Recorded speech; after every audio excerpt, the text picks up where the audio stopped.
Es gab mal einen hart arbeitenden Jungen namens Hans.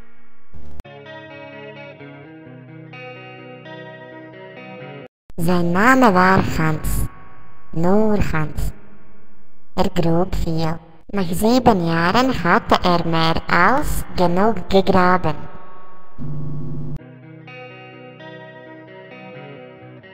Daher ging er, um sein Glück zu finden. Auf seinem Weg traf er einen ziemlich coolen Jungen mit ziemlich coolen Stiefeln und er tauchte sie gegen seinen Spaten. Aber er hatte zu große Füße und seine Stiefel waren viel zu klein.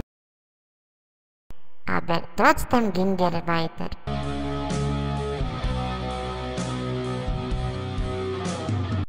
Plötzlich traf er ein ziemlich hübsches Mädchen mit einem super schnellen Auto.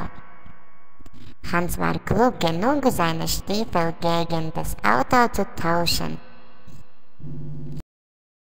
Aber später sah er etwas noch Cooleres. Ein Motorrad. Hey, ich denke, du brauchst dieses alte Motorrad nicht. Für dich war dieses superschnelle Auto viel besser. Lass uns tauschen.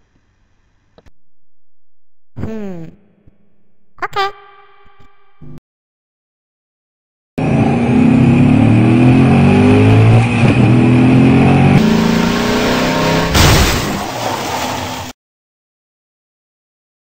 Hans fuhr viel zu schnell, er konnte sich nicht nehmen, einen Umweg und er baute einen Unfall.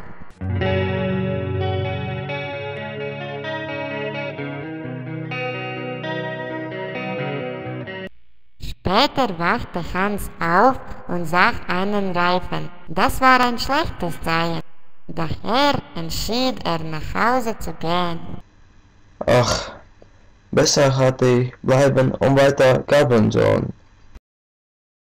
Hans kam wieder zu Hause an, müde, hungrig und ohne Spaten.